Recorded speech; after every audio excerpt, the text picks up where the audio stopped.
Tudo da Canção Nova em um só lugar. Canção Nova Play.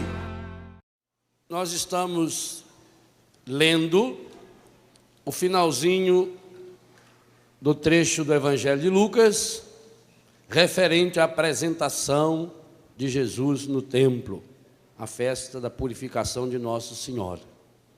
E São Lucas faz aqui, no versículo 40, um resumo do que foi a vida de Jesus, desde a sua apresentação com 40 dias, até 12 anos.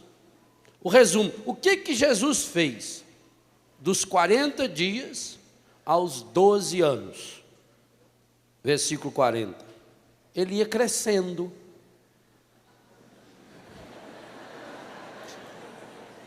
E se fortificava. A diferença, já porque não riram. Porque nem todos que crescem fortificam. Por exemplo, marimbondo mordeu meus olhos uns 4 dias atrás. Cresceu um monte, mas não fortificou nada. Inflação, cresce o montante de dinheiro, mas o povo está mais pobre. Ele ia crescendo e se fortificava. Portanto, ele crescia fisicamente, mas não só. Segunda parte do versículo, estava cheio de sabedoria. Marca registrada de São Lucas. Uma pessoa é verdadeiramente de Deus quando ela está cheia do Espírito Santo, como Maria, José, Jesus, João, Paulo, Pedro, Estevão. Lucas repete pelo menos 18 vezes, segundo a tradução da Bíblia Ave Maria, que alguém estava cheio de Deus, cheio do Espírito Santo. Então o menino ia crescendo fisicamente, estava cheio de sabedoria, e a graça de Deus repousava sobre ele. Veja, São Lucas está dizendo isso porque depois ele vai retomar no versículo 52, para fazer um resumo do que Jesus fez dos 12 aos 30, quando ele começa o seu ministério. E qual é o resumo? E Jesus crescia em estatura, em sabedoria e em graça. Que coisa espetacular! Parece uma bobagem, mas Lucas era médico. Essas duas etapas que Lucas faz é para mostrar que o crescimento é gradativo. E que do mesmo jeito que a gente cresce fisicamente, a gente precisa crescer psiquicamente, afetivamente, emocionalmente. Isso significa que ele estava cheio de sabedoria. Sabedoria que é muito mais do que conhecimento. Não vem de saber, vem de sabor, de saborear, de saber o gosto, de sentir o gosto. E que a gente precisa crescer, além de crescer fisicamente, além de crescer psíquica, afetivamente, nós precisamos crescer espiritualmente. E que esse crescimento precisa ser gradativo. Segunda coisa que está muito claro no Evangelho e que vai retomar na primeira leitura, que eu quero reservar um tempo maior hoje para refletir sobre um aspecto da primeira leitura que penso ser muito importante à luz do tema desse acampamento. Ao citar essa Ana, a mulher do Fanuel aí, que viveu verdadeiramente como viúva, o que Lucas faz, ele cita um consenso. Se você pegar a carta, por exemplo, a carta de São Paulo, a primeira carta de São Paulo a Timóteo, no capítulo 5, versículo 5, facinho de gravar, 1 Timóteo 5, 5, lá diz que a verdadeira viúva é aquela que se consagra a Deus e que fica dia e noite em oração e louvor a Deus. Então, São Lucas está dizendo que essa mulher, que teve uma vida absolutamente normal, uma mulher que, quando jovem, se casou, o marido morreu, e ela se manteve firme em Deus, apesar da perda do marido, apesar de ter ficado poucos anos com o esposo, ela não abandonou a Deus, ela não botou a culpa em Deus, ela não se afastou de Deus, ela entendeu que se ela queria casar, e de fato casou, e não teve filhos pelo contexto do texto, então ela consagrou sua vida a Deus, como as verdadeiras viúvas devem fazer, segundo São Paulo escreve a Timóteo, que era bispo, jovem bispo da igreja, no capítulo 5, versículo 5. Por que São Lucas coloca esse contexto também? Para dizer que a graça de Deus em nossa vida tem que encontrar espaço para ir crescendo ao longo da nossa vida inteira. Você que chegou aos 50 anos, você que chegou aos 60, você que chegou aos 70, aos 80, aos 84, você não ganhou um diploma. Você não está pronto. Pode ser que fisicamente você não cresce mais. Talvez se alarga um pouco. Talvez você segue um crescimento à luz de um maracujá, por exemplo. A pessoa vai chegando numa idade, vai se assemelhando muito com o maracujá, que ele vai enrugando, vai ficando medonho. Mas paciência. Agora, eu quero crescer. Não foi isso que São João falou também na primeira leitura? Por que São João dirige-se na primeira leitura hoje aos pais, às crianças, aos jovens, aos filhos? E por que ele retoma nessa meia dúzia de versículos da primeira carta? Nós não podemos esquecer, e se você tiver a sua Bíblia em mãos, vale a pena deixar aberta aí na segunda leitura, nós não podemos esquecer que essa primeira carta de São João é um dos textos mais recentes que nós temos no Novo Testamento. Um dos últimos textos a serem escritos. Padre Jonas ensina, na Bíblia foi escrito para você, no método de estudo e de oração bíblica que a Canção Nova segue, que essa deve ser a porta de entrada da leitura bíblica, embora o texto esteja lá no final. Exatamente por quê? Porque esse texto foi escrito por volta do ano 90, 95, quase no ano 100. Já é o final do primeiro século do cristianismo, segundo século da era cristã. Que coisa fantástica! Então é um texto que está o texto mais próximo de nós. E o que São João está nos convidando a fazer, de modo especial nesse pedacinho da carta? A que cada um de nós, crianças, jovens, adultos, idosos, a que cada um de nós faça uma experiência do senhorio de Jesus em sua vida.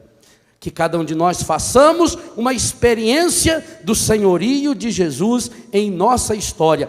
E o que significa fazer essa experiência do senhorio de Jesus em nossa história? Primeira coisa que São João nos falou hoje: tomar posse da redenção. Se você ler a carta de São Paulo aos Colossenses, no capítulo 1, versículo 12 e 13, ele diz assim: sede contentes e agradecidos ao Pai. Ele os fez participantes da herança dos santos na luz. E o versículo 13 diz: ele nos resgatou do reino da morte na pessoa de Jesus Cristo. Jesus é aquele que nos resgatou. A mesma coisa São Paulo vai escrever aos Efésios: no Cristo nós temos, versículo 13 e 14 do primeiro capítulo de Efésios, no Cristo nós temos a redenção e a remissão. Mesmo jogo de palavras que ele fez em Colossenses. Porque redenção e remissão. O que é redenção? Redentor é aquele que me liberta das amarras. Se você chegar na cidade de Redenção da Serra, uma bela cidade, pequena, mas bela e querida cidade, aí no Vale do Paraíba, primeira cidade do estado de São Paulo, onde aconteceu a abolição da escravatura, por isso que chama-se Redenção, porque está na Serra, Redenção da Serra. Lá na chegada da cidade tem uma estátua de um negro com as correntes rebentadas. Isso é redenção. Então, redimir é libertar-se de uma coisa exterior, libertar-se de algo que me prende. Mas Jesus não realizou somente a redenção, ele realizou também a remissão. E o que significa a remissão? Ele apagou os nossos pecados, ele nos libertou dos nossos pecados. São Pedro vai dizer: ele carregou sobre si as nossas enfermidades. E essa é a primeira coisa que que São João vai nos ensinar como grande caminho de libertação. Filhinhos, eu vos escrevo porque vossos pecados vos foram perdoados pelo seu nome. É o que está lá em Atos dos Apóstolos, capítulo 3, versículo 36. É no nome de Jesus que nós temos a redenção, que nós temos a libertação. E nós precisamos tomar posse dessa graça. Nós não somos vendidos ao encardido. Essa é uma das mentiras. Nós vamos ver daqui a pouco isso no texto. É uma das mentiras que o demônio quer que a gente acredite. De que nós estamos vendidos. De que nós somos fracos. Por isso São João vai dizer: jovens, eu vos escrevo porque sois fortes. E no que consiste a vossa força? A palavra de Deus permanece em vós e vencestes o maligno. Há uma coisa que o mundo moderno está tentando fazer conosco: transformar-nos em pessoas fracas.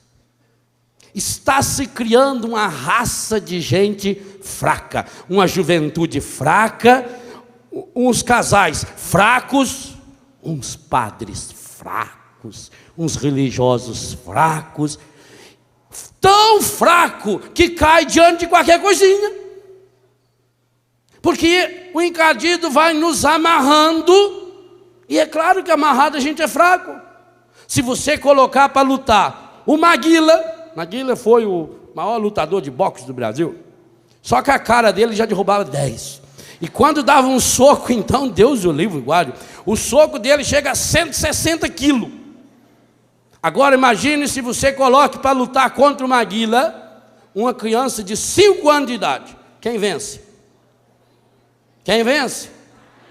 Tem certeza? Agora pense o seguinte: o Maguila vai lutar amarrado. A perna dele amarrada, a mão dele amarrada nas costas, a cabeça dele amarrada no tronco. Se der uma cabeçada, a gente parte um coco sossegadamente, que tem uma cabeça dura. Ele está completamente amarrado. E a criança tem um punhal. Quem vence? O encardido faz isso. Ele vai amarrando a gente, amarrando, vai fazendo você acreditar. E já que nós vamos ver a pedagogia dele aí, no texto, a gente vai acreditando nele. Ele vai nos amarrando, e depois ele só dá uma dedadinha assim, toim. Porque nós somos fracos. Quer dizer, acreditamos que somos fracos. Gente, essa é uma aberração. Pensa em tudo que o Padre Jonas nos falava hoje de manhã. Você acha que Deus errou quando fez você? Você é único no mundo. Você não tem duas vidas, não. Uma para errar e outra para vir consertar. A sua vida é única.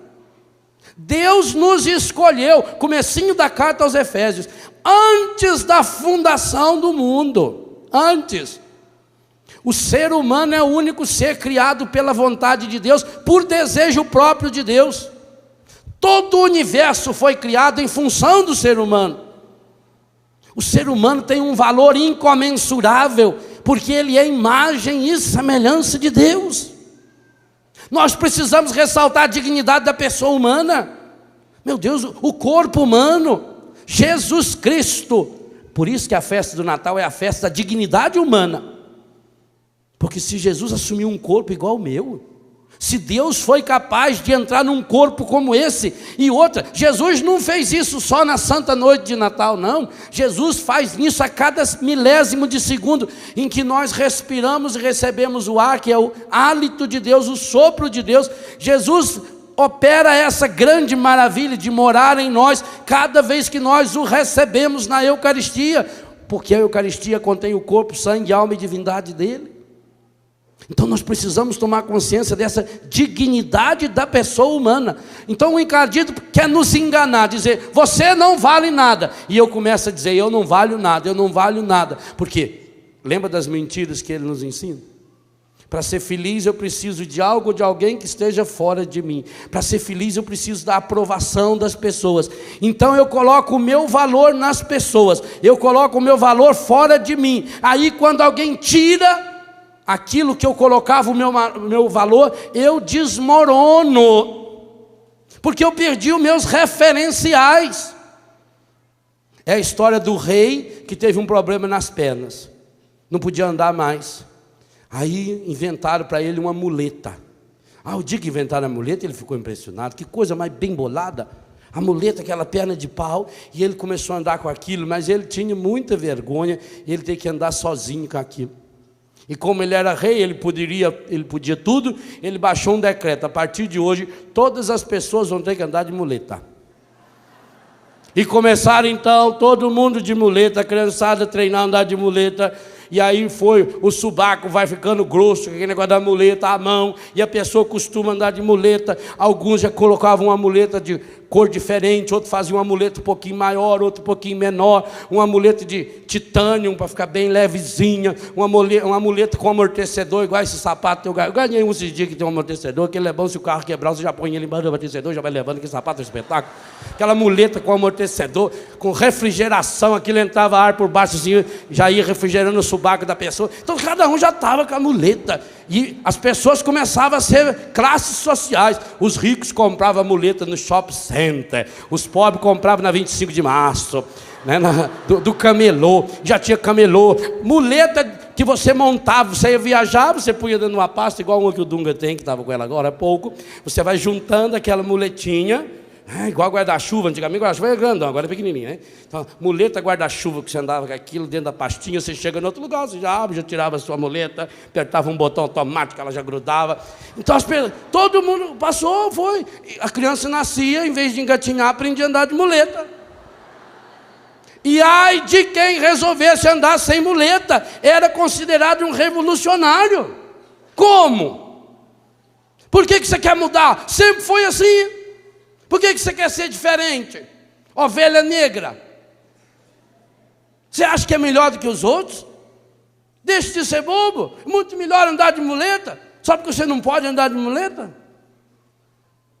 E naquele reinado as pessoas foram acreditando que o único jeito de viver era andando de muleta. Sabe que o encardido inventou uma porção de muleta para mim e para você?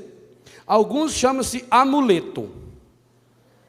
Outra é a muleta do cigarro, a muleta da droga, a muleta do aplauso, a muleta da aprovação social, a muleta dos falsos amigos, a muleta da fama. Quais as muletas que eu empanturro dentro da minha bolsa, porque eu sou mais do que os outros? Quanto mais muletas eu tenho, olha a minha coleção de muleta, olha, essa muleta eu trouxe da França, essa aqui eu trouxe do Japão, olha como é que ela tem os olhos tortos, essa aqui eu trouxe da África, é feita de madeira de ébano, olha essa muleta.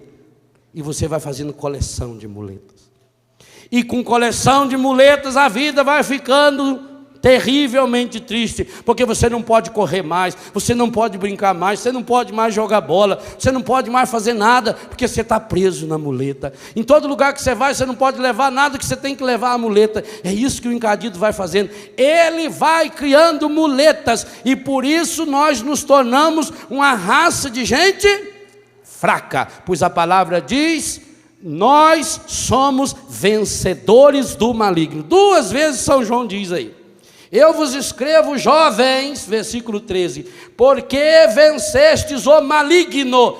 Ele está bem traduzido aqui na Bíblia Ave Maria.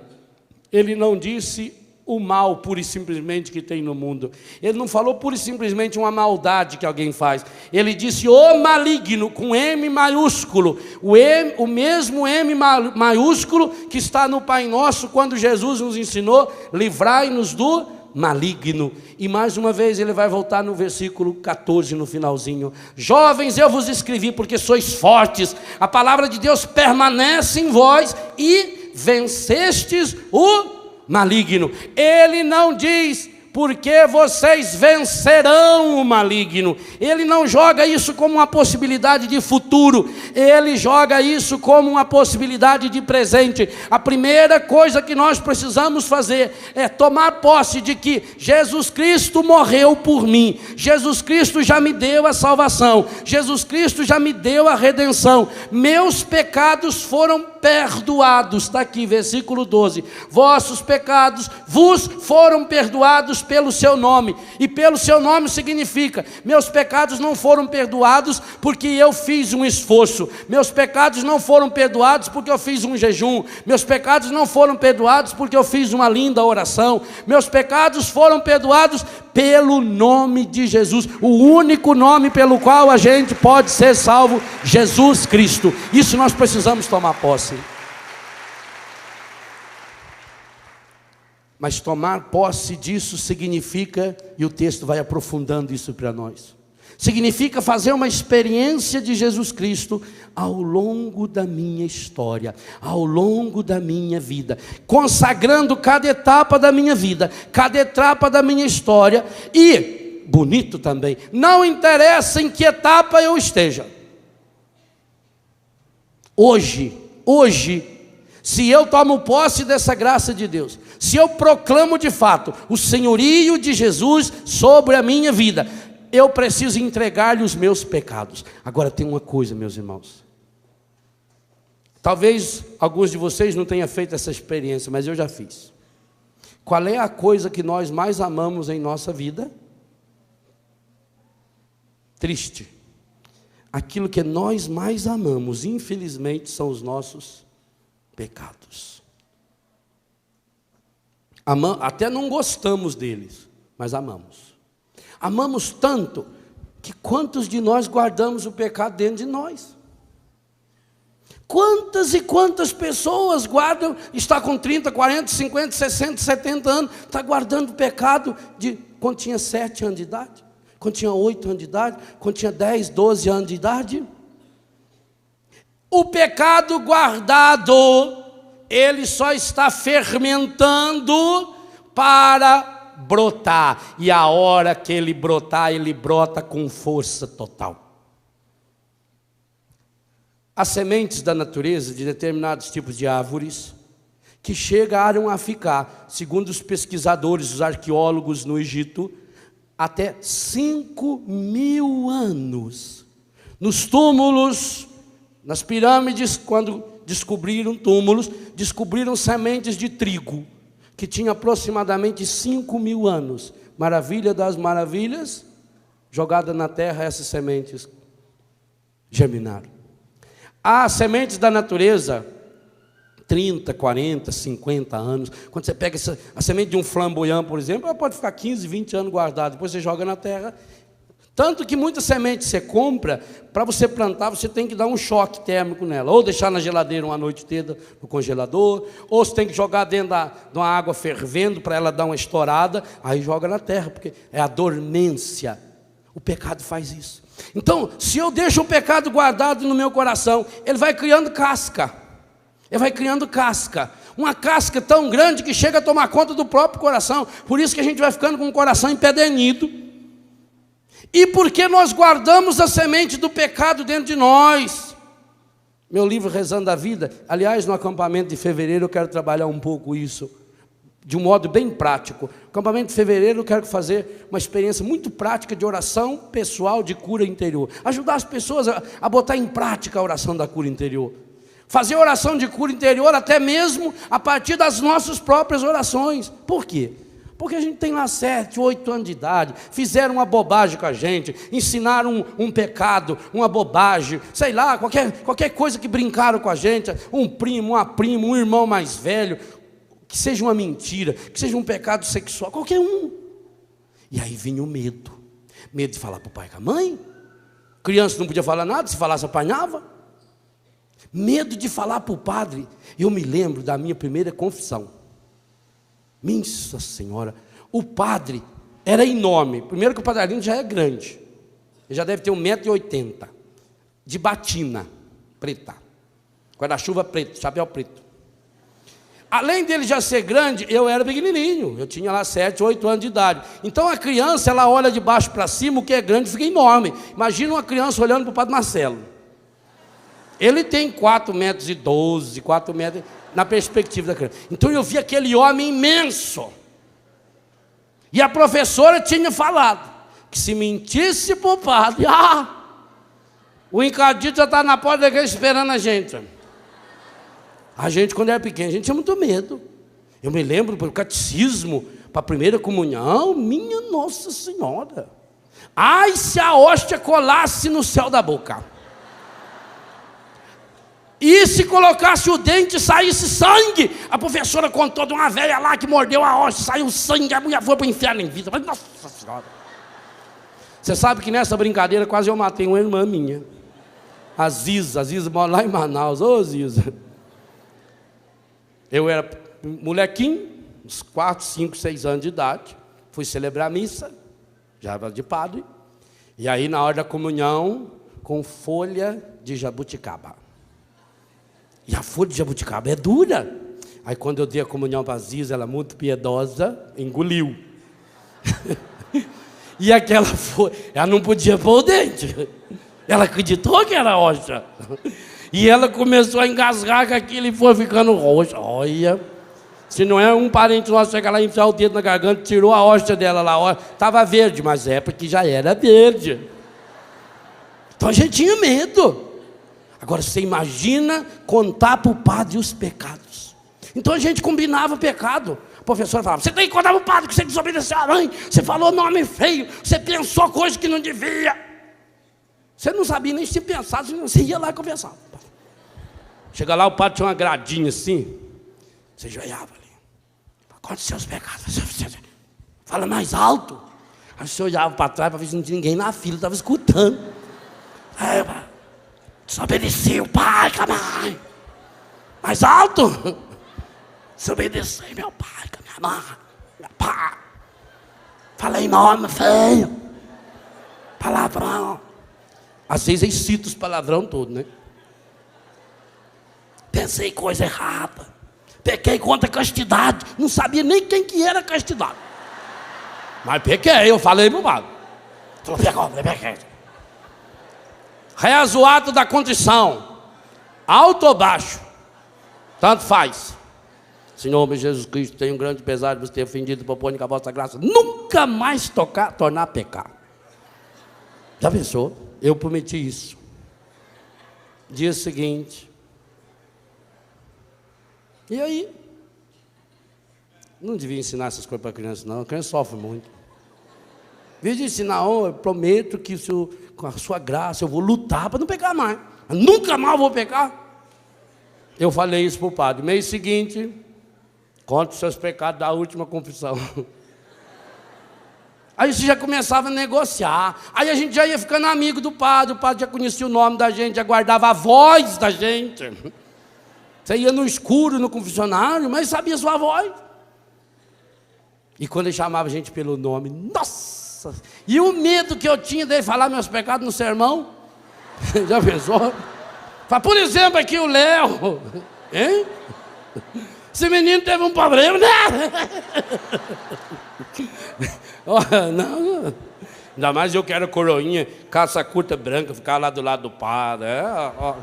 É chegado, né? Então a gente não conta o pecado fica lá. Às vezes é uma bobagem, mas aquela bobagem. Aí veja, não contar aquilo que era um pecadinho desse tamaninho, agora a minha consciência já me acusa. Puxa vida, eu comunguei em pecado mortal. Agora veja, eu comunguei em pecado mortal. Se eu não tive coragem de confessar para o padre, nem aquele pecadinho desse tamanho, agora eu vou contar para ele que eu pequei em pecado mortal? Que eu comunguei em pecado? Não conto. E aí eu vou confessar, mas não conto tudo. Veja, gente, que terrível aquilo que eu falei já desde anteontem. Que terrível ensinar para as crianças que elas têm que receber aprovação, que elas não podem ser reprovadas, que elas têm que receber elogio, que elas têm que ser amadas por todo mundo. Coisa mais imbecil que ensinaram para nós. Você tem que ser amado pelos outros. E a gente passa a vida inteira, me dê amor, me ama eu. Vivemos a vida inteira feito um drogado, mendigando amor. Eu preciso ser amado. Preciso coisa nenhuma. Porque esse amor não é amor. Então nós escondemos, aí nós passamos a ter uma relação amorosa com o nosso pecado. Nós guardamos ele no coração. E o pecado guardado dá fruto. Ele começa a criar raiz, ele vai devagarinho, ele vai ocupando o seu coração, sua mente, a sua memória, a sua inteligência, a sua sexualidade, o seu corpo. E aí aquilo que vocês riram achando que era engraçado, mas não é, você cresce em estatura física. Mas em sabedoria, afetividade, você cresce, quem sabe fica com 12, 13. Muitos de nós temos afetividade de 12 anos, de 11 anos, de 10 anos. Você pega um adulto de 40 anos que se masturba. Afetivamente é uma criança de 11, de 9 anos que estava descobrindo o corpo, talvez de 4 ou 5 anos de idade. Percebe? Um adulto de 40 anos, mas que vive com as mentirinhas. Começa a contar uma coisa, já vai, aí emenda uma mentirinha na outra mentirinha, porque ele quer ser amado, aí ele conta, até no erro ele conta vantagem. Ele tem 40 anos de idade, ele tem o físico de 40 anos, mas a afetividade dele ficou com 12, 13, alguns ficou com 17, com 18. E a espiritualidade, pior ainda, quantas pessoas que hoje têm o físico de 40, o bolso de 40, a cultura, já viajou o mundo de 40 anos, a educação de 40, estudou, fez uma faculdade, mas tem a afetividade de 18, de 16, de 20. Quanto homem com 40, 45 anos, aí larga da esposa para ir sair com as menininhas de 17, 18, acha que elas gostam deles, é um bando de bobo mesmo, cada um tem o que merece, gosta do dinheiro dele, deixa de ser idiota, mas é bobo nasceu para sofrer, tem que sofrer mesmo, deixa de ser bobo, para ver se deixa de ser bobo. Então ele tem 40 anos de idade, tem dinheiro de 40 anos, tem cultura de 40, tem a afetividade de 18, de 20 e a espiritualidade de 6 ou 7. Já pensou que baderna? Qual é a idade da minha espiritualidade? São Paulo diz, vocês são crianças na fé, eu não estou podendo dar para vocês, eu só estou dando leite para vocês, só estou dando papinha para vocês. Está na hora da gente crescer na fé. Mas e como é que eu vou crescer na fé? Eu tenho que partir dessa certeza: meus pecados foram perdoados. Portanto, se eles foram perdoados, eu que não vou ficar guardando eles para mim. Nós estamos lutando para chegar aos 100%. Já está com 93%. Só falta 7%. Maravilha. Pode aplaudir, é muito bom. Só 7%. Esse 7 significa 450 mil reais. Então, imagine que o Eto tenha lá 2 promissórias que ele assinou. Uma de 200 e uma de 250. Aí hoje à tarde, caem os boletos, mais gente ajuda, amanhã cedo vem a grande notícia, zerou, 100%. Está pago aquela promissória. Ele vai guardar aquilo para quê? Foi pago, a primeira coisa que ele vai fazer? Rasgar. Não é assim? Já foi pago. Ô meu irmão, o seu pecado já foi pago. O seu vício já foi pago. Você tem que rasgar isso. Agora Jesus pagou. Ele deu o sangue dele na cruz. Mas você está guardando isso. E alguns, além de não rasgar e não jogar no coração do Senhor, coloca numa moldura. Tem alguns que põem na parede assim, aqueles retratos da parede que ele enche de moldura. Olha, aquela dívida que eu fiz lá, olha aquele pecado que eu fiz, aquele outro pecado, aquele outro pecado. Eu preciso tomar posse da graça de Deus em minha vida. Eu preciso assumir Jesus Cristo como meu Senhor. E é isso que vai me tornando forte. E como é que eu faço isso? São João diz, pela leitura, pela meditação, pela abertura à palavra de Deus. Versículo 14. Jovens, eu vos escrevi porque sois fortes, e a palavra de Deus permanece em vós. Vamos retomar o que nós conversamos ano passado, nesse acampamento. Quantos fizeram a experiência da leitura? Não vou nem perguntar, porque ontem, quando o padre Marcelo perguntou, virou de costas e eu estava de frente olhando, e eu fiquei com vergonha. Falei, não adiantou nada da minha pregação aqui do ano passado. E não vem me dizer que não dá tempo não, porque eu, para cumprir a minha parte, li 2 vezes, de cabo a rabo, e risquei todas elas embaixo ainda. Dá tempo sim. Basta você colocar a palavra de Deus como prioridade na sua vida. Porque enquanto a palavra do mundo tiver prioridade na sua vida, enquanto você empanturrar seu coração e sua vida com novelas, é claro que você vai se tornar cada vez mais fraco. Eu sou forte na medida em que a palavra de Deus permanece em mim. Por que Maria é forte? Por que Maria venceu? Por que Maria pisou e sapateou na cabeça do encardido? Porque ela conservava a palavra de Deus no seu coração. Maria era assídua leitora da Bíblia. Eu gosto muito da imagem de Santana. Lá em Guarapuava, Betânia está na paróquia de Santana. A imagem de Santana é sempre Nossa Senhora menina e a mãe dela com o rolo da Bíblia. Nossa Senhora aprendeu a ler a Bíblia com Santana. Santana é o maior santo que a terra tenha visto. Santana é mãe da mãe, Santana é vó do Cristo. Ensinou Maria a ler. Maria era a mulher que degustava a palavra. E como é que nós sabemos isso? Quando Santa Isabel a elogiou, ela começou espontaneamente a fazer uma oração. E na oração de Maria, o Magnificat, ela cita de cor 14 textos do Antigo Testamento. Você sabe quantos de cor? Quantos textos você reproduz na sua oração? Por que que Ana, como é que essa senhora de 84 anos só tinha duas coisas a fazer com sua voz? Louvar a Deus e falar de Jesus? Porque ela era uma mulher cheia da palavra de Deus. Agora, quem não tem o coração cheio da palavra não pode louvar a Deus, então reclama da vida. Quem não tem o coração cheio da palavra não pode falar de Jesus, e quem não fala de Jesus fala da vida dos outros. Escolha de quem que você quer falar. Se você quer falar de Jesus, encha-se de Jesus. Mas para isso tem um processo de libertação que São João nos ensina de forma maravilhosa. Versículo 15. Se você quer continuar ser um vencedor, e veja bem, leia os primeiros capítulos do Apocalipse, escrito por o mesmo São João. 7 vezes, é só os 7% que falta, 7 vezes, São João diz no Apocalipse: ao vencedor eu darei.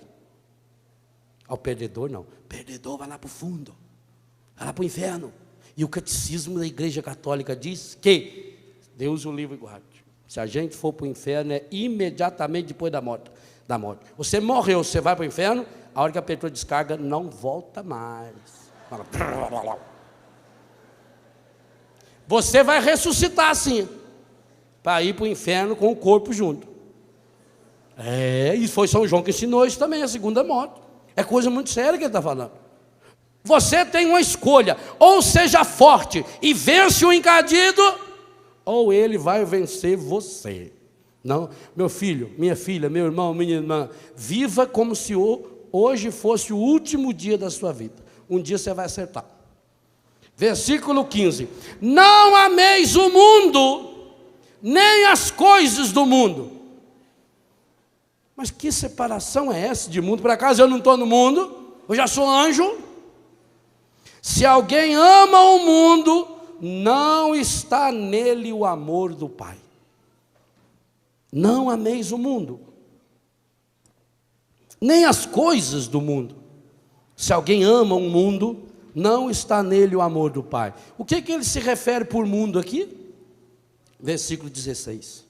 Porque tudo que está no mundo, agora ele vai explicitar 3 coisas, que eu queria que você ficasse com o coração bem atento a essas 3 coisas. A concupiscência da carne, a concupiscência dos olhos e a soberba da vida.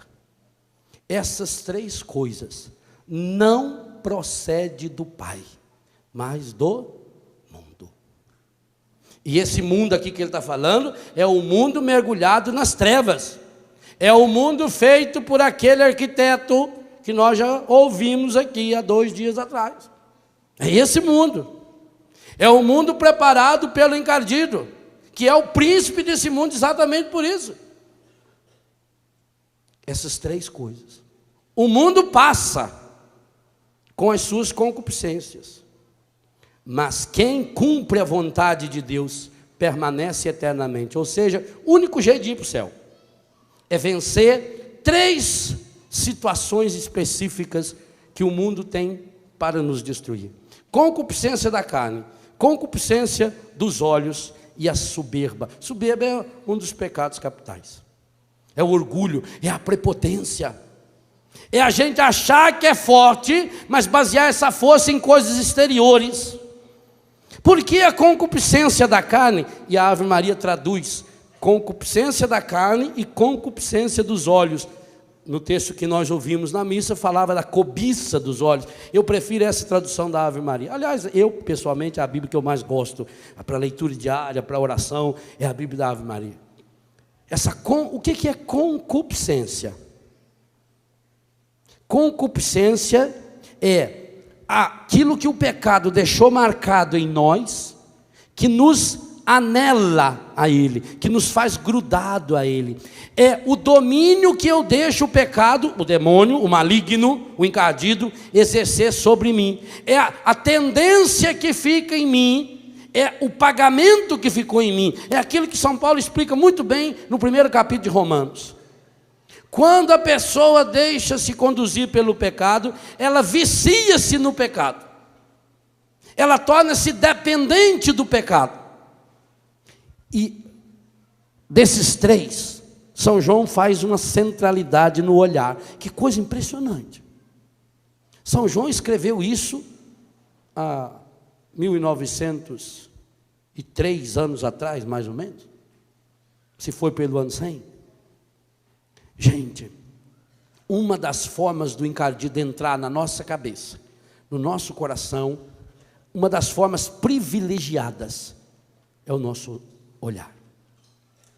Por isso que Jesus fala, o olho é a lâmpada do corpo. Se o corpo é são, se o olho é são, todo o corpo será são. Por isso o encardido usa da dominação dos nossos olhos, para ir fazendo-nos pouco a pouco dependentes e reprodutores do pecado. É triste saber, por exemplo, isso no mundo inteiro, e o Brasil não foge disso. Consulta número 1 da internet, sites pornográficos. Que tristeza. Tipo de literatura mais consumida no mundo, revistas pornográficas. Não é por acaso que a sexualidade de muitos de nós está estragada, ferida e machucada. Não é por acaso que essa concupiscência da carne, que hoje atinge também outras áreas do nosso corpo, a gula é um exemplo disso, o vício do cigarro é um exemplo disso, o alcoolismo é outro exemplo, as drogas.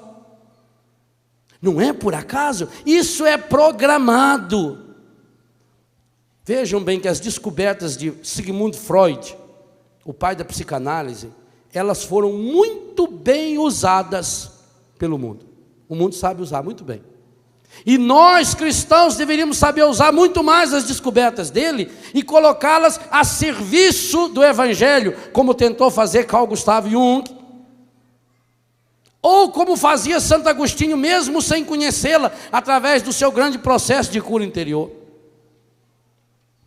Como é que se instala em nós esse processo da dependência, da concupiscência pecaminosa que entra pelos olhos? E por que a Bíblia tem textos? Pegue, por exemplo, a carta de São Pedro, a segunda carta de Pedro. Isso você vai ler em casa ou na barraca depois. Segunda carta de Pedro, capítulo 2. 2 Pedro 2. Lê inteiro. O mecanismo da concupiscência que entra pelos olhos.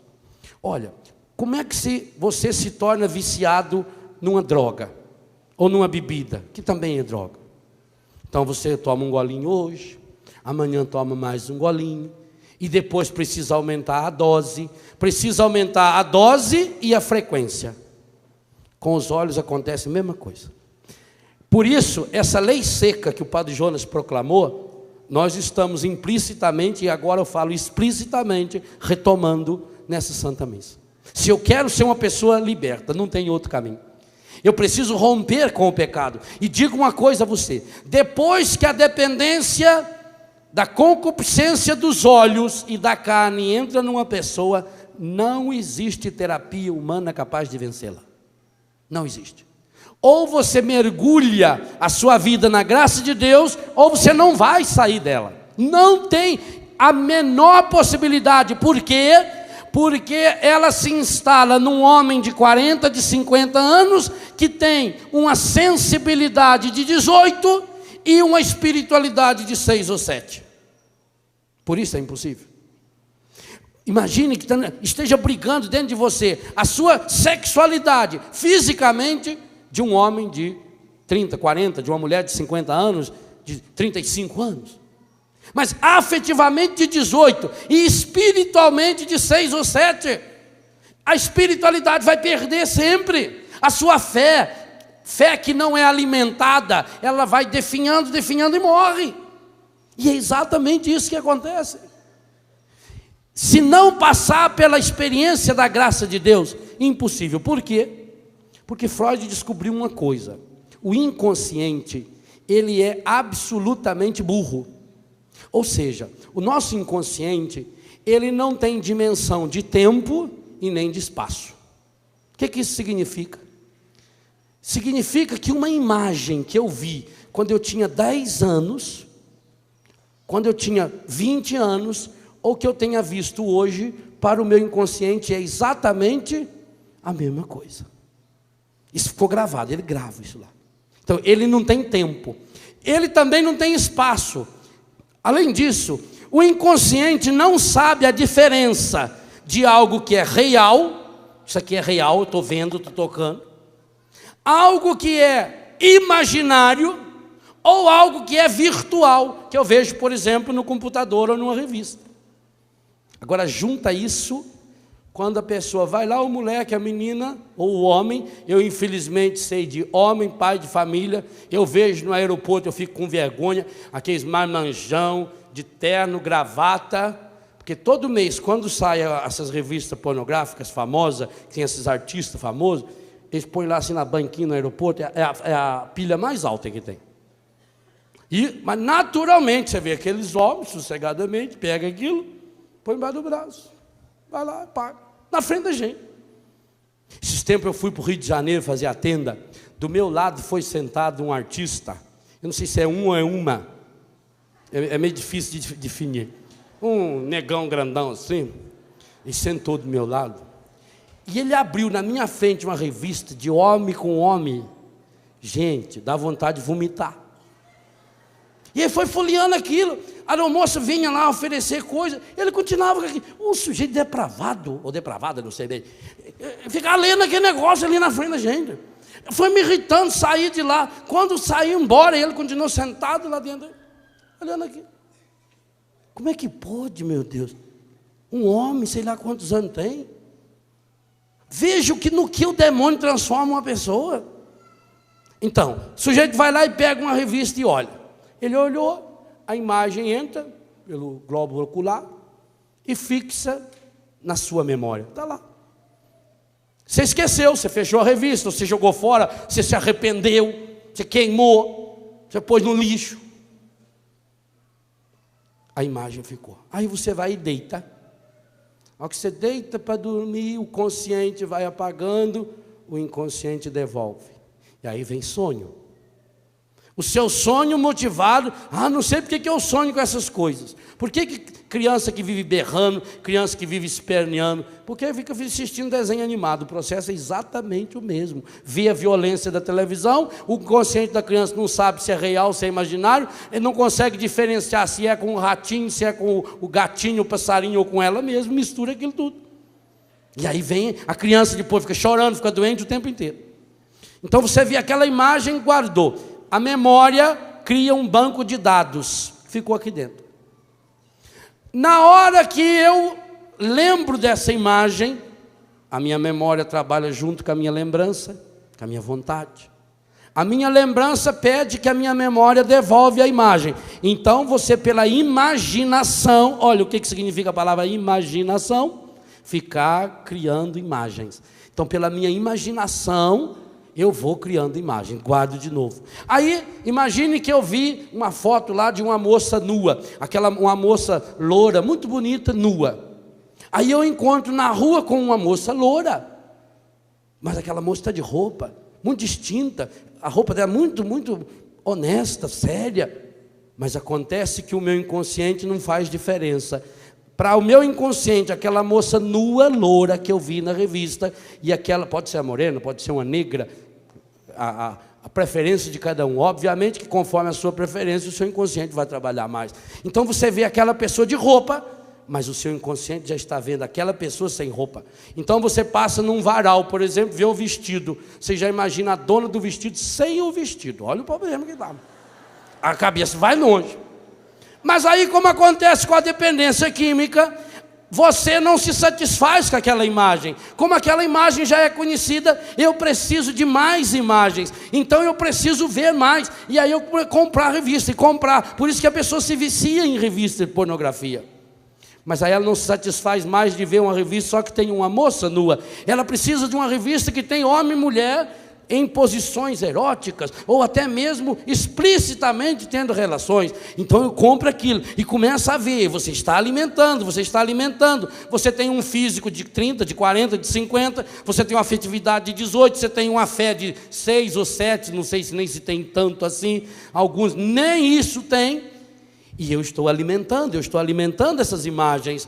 Mas acontece que, como eu já estou dependente, a concupiscência do olhar é exatamente isso, é essa dependência, o meu corpo passa a ser dependente, os meus olhos passam a depender, agora eu preciso de imagens mais fortes. E depois, quando eu alimento com imagem mais forte, como um jovem que passa da maconha para a cocaína ou para o crack, que passa da cervejinha para o destilado, para vodkas, para outras bebidas mais fortes, eu agora preciso de imagens mais fortes, de imagens que sejam mais próximas da realidade. Então eu agora preciso de imagens com movimento, e eu da revista eu vou para o filme, começo com um filme erótico, um filme que passa na televisão, que só insinua, e aí você assistiu aquele, agora o seu inconsciente quer algo mais, você já quer um que aparece a pessoa despida, e depois já quer um que a pessoa esteja completamente nua, e aí já parte para as relações, já parte para as aberrações. Acontece aquilo que o padre falava ontem aqui, de casais que o marido tem que alugar vídeo pornô, porque senão ele não consegue fazer nada, porque a sexualidade dele está tão reduzida, tão prostituída, tão pornografizada, que agora a cabeça dele só funciona a partir de um estímulo externo, e a esposa dele aqui não passa de um depósito dos seus devaneios,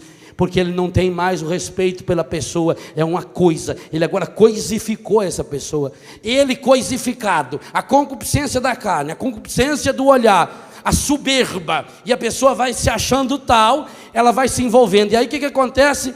A imagem não satisfaz mais, porque o meu banco de memória, o meu banco de lembrança, a saudade da imagem, a saudade da cena não me satisfaz. Então a pessoa agora vai querer reproduzir. E como para o inconsciente não tem diferença nenhuma em ver uma cena, em assistir uma cena real ou uma cena virtual numa televisão, e em fazer, começa essas aberrações que nós estamos vendo na pornografia tomando conta das pessoas, de troca de casais, de troca de sexo, de homem com homem, de mulher com mulher, e essas coisas todas que infelizmente o mundo cada vez mais está tornando isso explícito, e começa a pornografizar já uma criança. Veja onde nós paramos. Por quê? Porque nós alimentamos. Então agora eu sou fraco, aí eu não consigo deixar de me masturbar, eu não consigo mais ser fiel à minha esposa, eu não consigo ser fiel ao meu marido, eu não consigo mais namorar. Como é que eu vou namorar? Como é que um jovem vai manter puro a sua vida? Nós vamos entrando nesse rolo compressor, e isso vai acontecendo com a comida, isso vai acontecendo com a bebida, com tudo. A pessoa vai se tornar escrava, porque tem um físico de 30, de 40, de 18, de 20, tem uma afetividade de 12, de 13, tem uma espiritualidade de 5 ou de 6. Ou a gente cresce em idade, sabedoria e graça diante de Deus, e, versículo 52, que não lemos, mas eu citei, diante de Deus e diante dos homens, diante das mulheres. Meus irmãos, minhas irmãs, a pureza é uma opção, sim, mas precisa ser alimentada. E digo a você, depois que se instalou esse distúrbio, ou passa-se pela experiência da graça de Deus, ou a pessoa vai afundar cada vez mais. Por quê? A imagem de pecado guardada no coração vai fecundar pecado. Santo Agostinho explica isso e ele fez uma experiência profunda disso. Santo Agostinho vai dizer: quando eu alimento a concupiscência, ela vira uma necessidade. A necessidade alimentada se transforma num vício.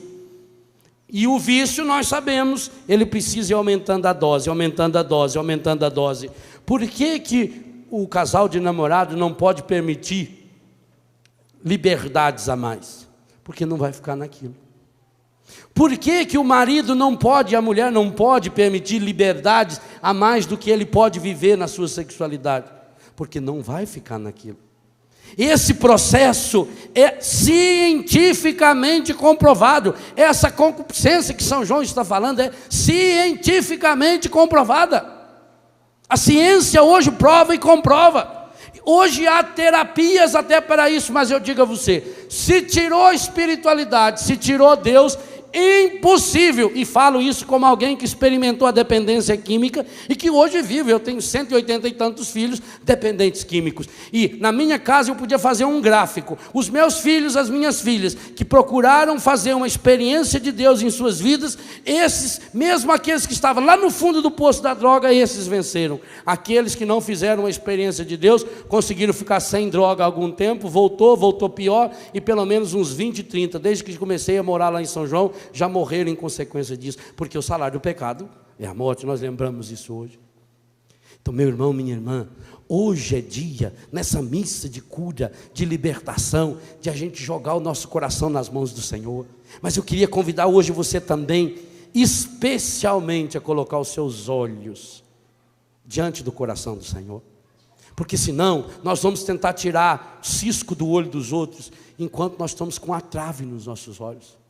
Eu queria convidar você agora a rezar um pouquinho comigo, fechar os seus olhos. Se você puder, coloque suas mãos, ou a sua mão sobre o seu olho, e peça hoje o poder do Espírito Santo de Deus, vindo agora sendo derramado sobre os seus olhos. E a partir dos seus olhos, já que o olho é a lâmpada do corpo, a partir dos seus olhos, que o Espírito Santo fosse penetrando a sua memória, a sua lembrança, a sua inteligência, a sua afetividade, a sua sexualidade, a sua genitalidade, o seu estômago, a sua boca, suas mãos, olfato, ouvido, que o Espírito Santo fosse revestindo agora o seu corpo. Maria foi apresentar Jesus no templo. Maria e José apresentaram Jesus. Eu queria que você agora se apresentasse. Coloque-se no colo de Maria, nas mãos paternas de São José, e se apresente. Apresente nessa tarde também você que está em casa, diante da televisão, ouvindo pela rádio, pela internet. Talvez você que está diante de uma televisão que tantas e tantas vezes levou você a alimentar a concupiscência e o pecado. Talvez você esteja diante de um computador que tantas e tantas vezes você navegou em mares estragados, sujos da pornografia. Eu convido você a se consagrar ao Senhor, a se apresentar e a dizer hoje, fazendo-se como Jesus, um menino, uma menina no colo de Nossa Senhora, Mãe de Deus e da Igreja: apresenta-me hoje ao Pai. Como apresentasse seu menino Jesus. Coloca-me hoje no colo do Pai, com toda a minha história ferida e machucada de pecado, a concupiscência da minha carne, pelos meus vícios, pela gula, a soberba, o apego às coisas materiais, pelo ter, a concupiscência dos meus olhos, danificaram-me, estragaram-me e tornaram-me essa pessoa fraca. Eu sou fraco, forte em Deus, longe dele, fraco demais. Eu quero colocar hoje, Mãe, nas tuas mãos e suplicar que por tuas mãos se apresente ao Pai a minha fraqueza, ou a fraqueza em que me tornou o pecado. Assim como alguém muito forte, sábio, inteligente, quando está sob o efeito de uma droga, não consegue dominar-se, fica fraco, não consegue andar, não consegue ler, não consegue dirigir. Nós também, quando mergulhados nos efeitos da droga, da concupiscência, do corpo, dos olhos e da soberba, nós também nos tornamos fracos, como bêbados, cambeteando pela vida. É assim que nós nos apresentamos. Nós nos apresentamos, Pai, na nossa fraqueza, na nossa miséria, das marcas e dos estragos que o pecado foi deixando em nossa vida. Eu quero apresentar os meus olhos, as imagens que entraram no meu inconsciente, no meu subconsciente, pelos meus olhos, imagens de pornografia, aquela revista que eu li na adolescência, na infância, aquele filme que eu vi, aquela cena erótica que eu vi até sem querer, mudando um canal de televisão à noite, ou aquela cena que eu vi até sem querer, quando aquela moça cruzou as pernas, o seu corpo apareceu.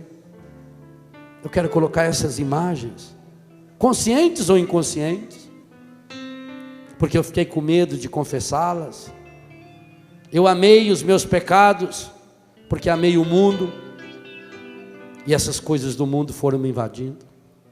Hoje eu coloco os meus olhos feridos e machucados pela concupiscência, que foi me tornando esse homem, essa mulher impuro, impura, que hoje não tenho a serenidade, a pureza de olhar para alguém e ver aí a imagem e semelhança de Deus, porque meus olhos acabam reproduzindo aquilo que eu vou alimentando. Eu coloco na tua presença as imagens pornográficas que eu vi, os filmes, as revistas.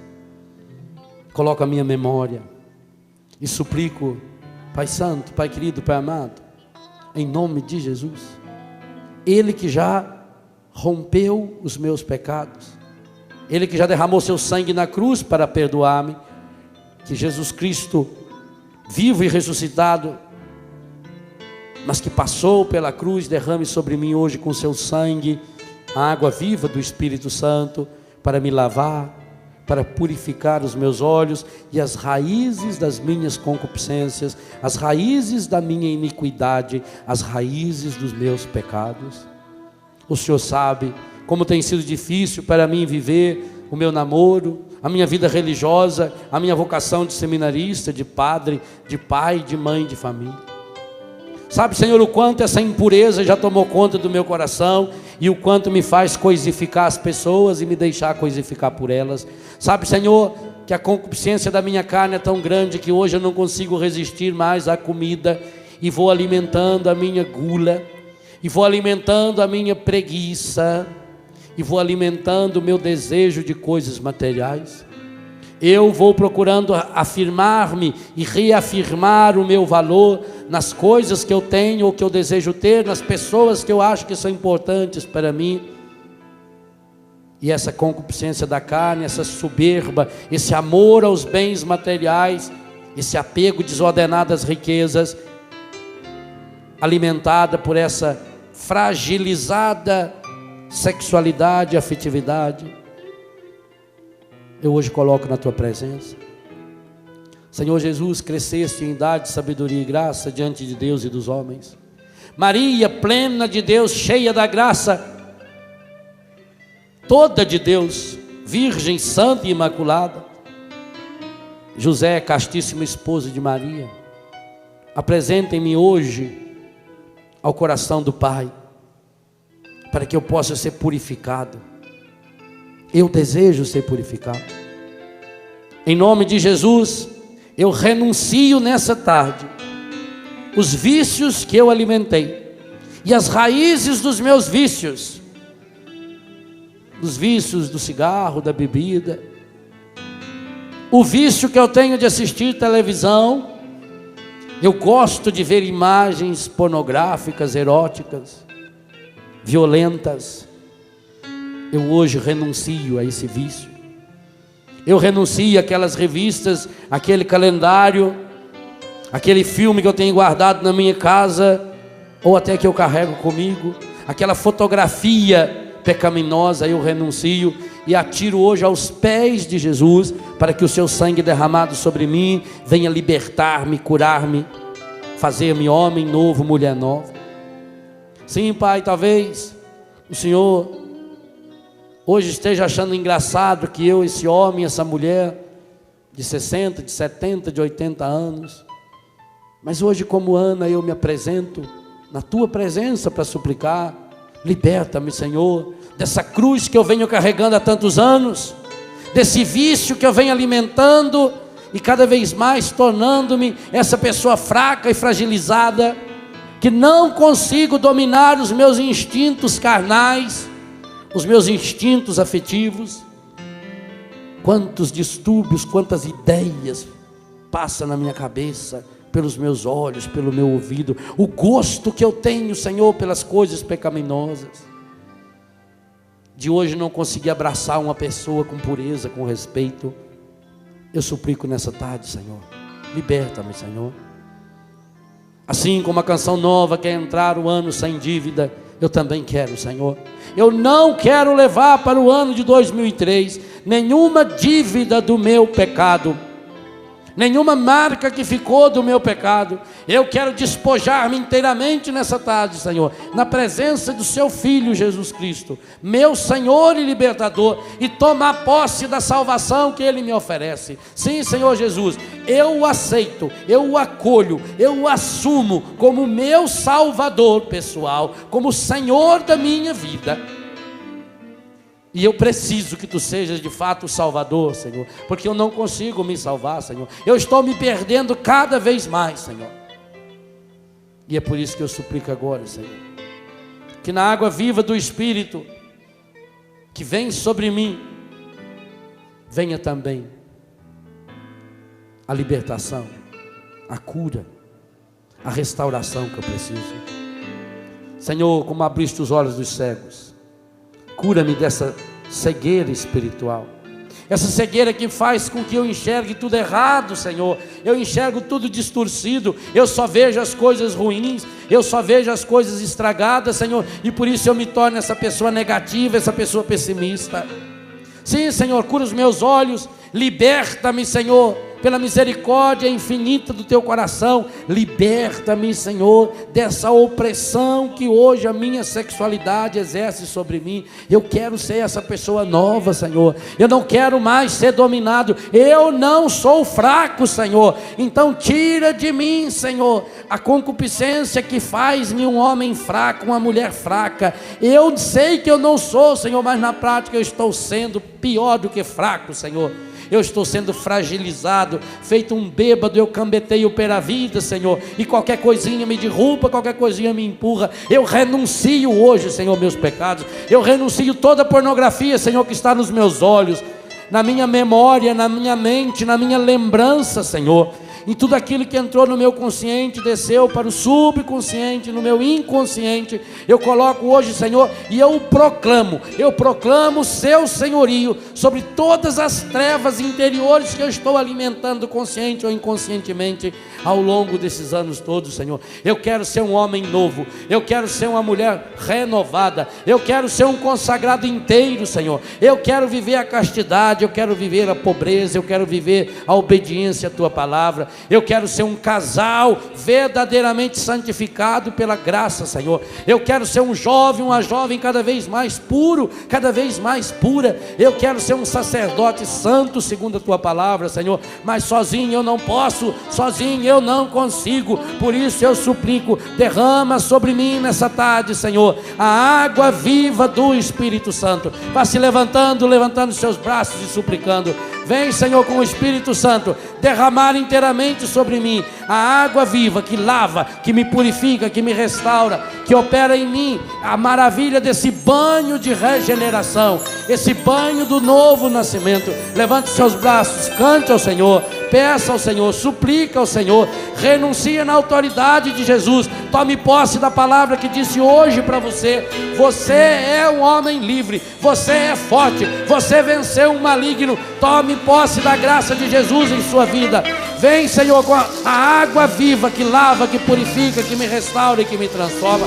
Eu tomo posse, Senhor, da tua graça em minha vida. Eu tomo posse, Senhor. Eu não quero mais ser subjugado pelo pecado. Eu quero levantar-me em ti, Senhor. Eu quero levantar-me segundo a tua graça. Eu quero levantar-me na tua misericórdia e tomar posse do teu amor misericordioso. Vem, Senhor, vem lavar meus pecados. Vem, Senhor, eu renuncio a todos eles. Eu jogo fora hoje, Senhor. Eu jogo aos teus pés, Senhor, todo espírito de contaminação, Senhor Jesus. Todo espírito de homossexualismo eu jogo fora. Todo espírito de lesbianismo, de infidelidade, todo espírito de adultério eu jogo fora, Senhor. Eu proclamo o seu senhorio sobre a minha sexualidade, os meus órgãos genitais, sobre a memória da sexualidade, Senhor, a memória da genitalidade. Eu proclamo, Senhor, tu és o meu Senhor. Tu és, Jesus, o Senhor da minha sexualidade. Em ti eu sou forte, em ti eu sou vencedor. O teu sangue age em mim. Obrigado, Senhor. Eu tomo posse da tua graça. Louvado seja, Senhor.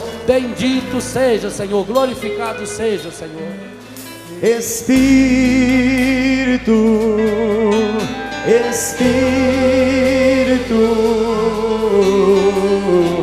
Espírito Santo de Deus, Espírito Santo de Deus, Espírito,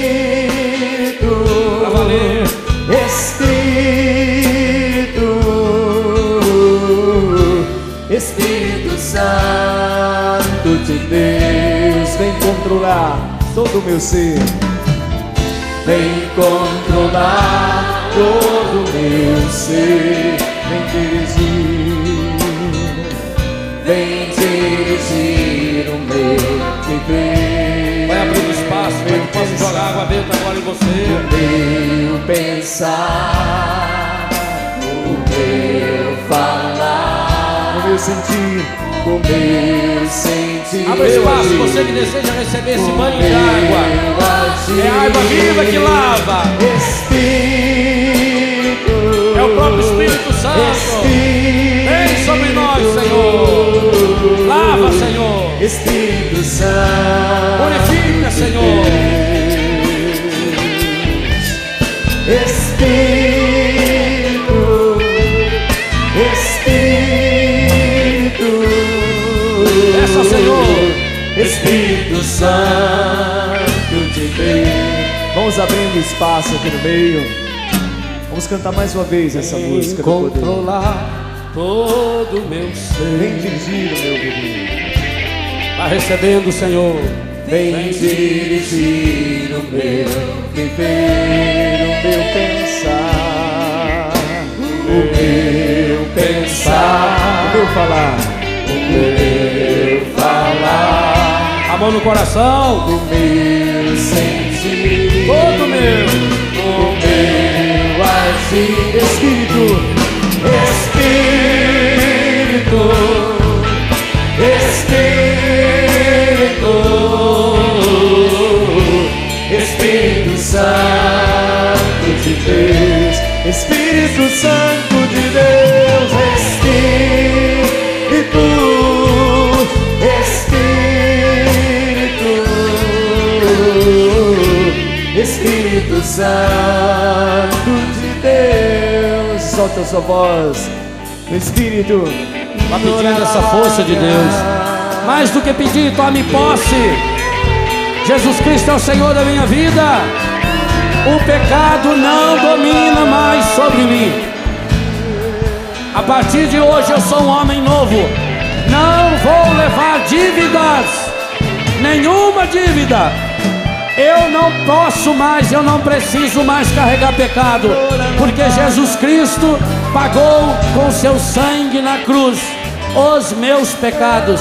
É no nome de Jesus que eu tomo posse dessa graça hoje em minha vida. E por isso que eu renuncio. Eu quero e vou ser. Eu sou forte. Em Cristo eu sou forte. Eu venci o maligno e a palavra de Deus permanece em mim. Eu não volto mais para o adultério. Eu não volto mais para a prostituição. Não volto mais para a pornografia. Não volto mais para o homossexualismo. Não volto mais a ler nenhuma revista, a ver nenhum filme, porque o meu corpo pertence ao Senhor, e porque eu me apresentei ao Senhor, porque eu me pus nos braços de Maria, porque eu sou forte no Senhor Jesus. Eu venci, eu estou vencendo, eu sou vencedor. Obrigado, Senhor. Obrigado porque eu sou esse vencedor. Obrigado, Senhor, porque eu estou tomando posse. Obrigado, Senhor, porque Teu Espírito Santo está sendo derramado em minha vida. E eu estou começando hoje essa vida nova. Hoje é o primeiro dia do resto da minha vida. Hoje é o primeiro dia dessa vida nova, desse homem forte em Deus, dessa mulher forte em Deus, desse sacerdote forte em Deus, desse seminarista forte em Deus. Eu pertenço a Deus. O Senhor tem exclusividade sobre a minha vida, sobre os meus olhos, sobre a minha memória, sobre a minha inteligência, sobre a minha afetividade. Eu renunciei. Eu tomei posse dessa graça. Obrigado, Senhor. Louvado seja, Senhor. Bendito seja. Tu és o meu Senhor. Para sempre. Se é verdade, tem que ser mais forte. É para Ele. O Senhor é o Senhor que nos lava. É o Senhor que nos purifica. A Ele a glória, a Ele, muito, muito louvor do nosso coração. Obrigado, Senhor. Obrigado por essa libertação que está acontecendo. Obrigado, Senhor, por essa libertação que o Senhor já está operando. Obrigado, Senhor, por essa libertação que está acontecendo com esse meu irmão, com essa minha irmã, agora diante da televisão. Por esse banho de regeneração, por essa pessoa que agora está molhada, não só com água benta, mas molhada das lágrimas, porque o Senhor está lavando esse coração, lavando essa memória, lavando as lembranças, limpando e purificando. Obrigado, obrigado, Maria, porque ao apresentar hoje Jesus no templo, tivestes a coragem, a graça, mãe, de pegar-nos no colo, porque nós, embora já sejamos adultos, jovens, não passamos de crianças na fé, de crianças na afetividade. Obrigado, mãe. Agora eu quero ir contigo, mãe. Eu quero ir contigo, José. Sagrada Família de Nazaré, eu quero que a minha casa seja essa casa da Sagrada Família de Nazaré, porque eu quero crescer em idade, sabedoria e graça diante de Deus e dos homens. Eu quero crescer por inteiro. Eu não quero mais ser essa pessoa cambeta. Eu não quero mais viver com as muletas e nem com os amuletos. Eu sou livre, eu sou vencedor, eu pertenço ao Senhor. Louvado seja, Senhor. Bendito seja, glorificado seja, Senhor. Glórias a Ti, Senhor. Glórias a Ti, Senhor. Tudo da Canção Nova em um só lugar. Canção Nova Play.